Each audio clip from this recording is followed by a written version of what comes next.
I'm arranging the steel reinforcement mesh sheets on top of the waterproof membrane, lifting them with spacers.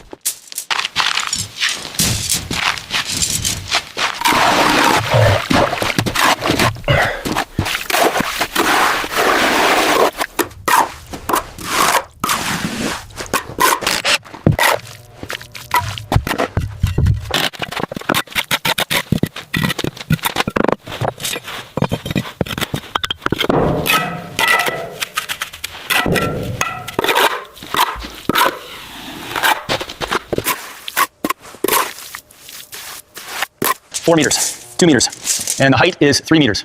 Confirmed. Length at 4 meters, width at 2. It aligns perfectly with the ceiling plan specifications.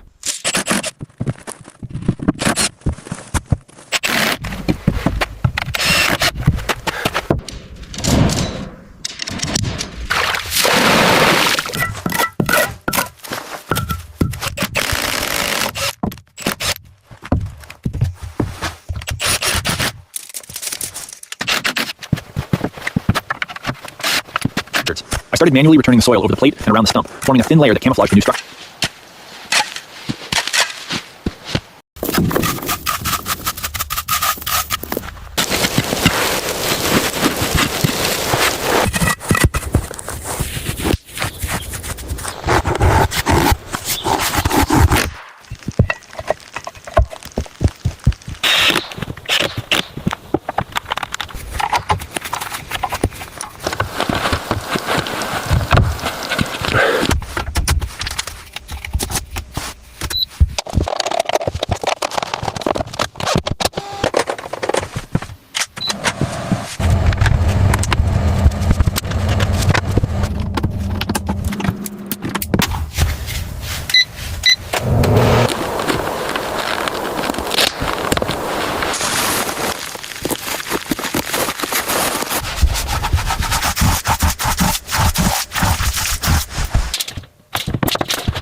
We're using the nail gun to secure the molding. This hides the joints and gives the room a much cleaner, modern cabin aesthetic.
dry season approaches, the herd must travel further south in search of water. We're holding steady at 92% battery. The solar setup is efficiently powering the AC and fridge down here with no issues.